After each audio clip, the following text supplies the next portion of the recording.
Hey friends, it's Jenny, and I am doing a solo installment of builders building their own home. So here's where we are right now. Rough mechanicals. Plumber, electrician, and HVAC are all finishing up their roughs, meaning what is going on behind the walls before we get to insulation and drywall.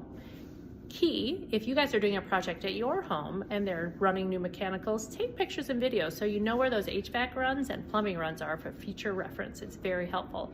Also during rough electric, what they do is they set the can lights and they run the conduit, but before they pull all that wire, you can come in and you can make some slight adjustments if things are off center or you want a new location. So it's a nice opportunity to finalize those little details of your rough electric. So what room am I in that I'm so excited about? Let me tell you.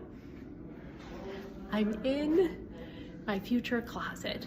Now look, it's not huge, but I've been married for 31 years and I've never had my own closet, so I'm so excited about this. You have no idea. Anyway, next, after all this gets inspected, insulation and drywall, and things are off to the races after that. We'll keep you posted. See you next time.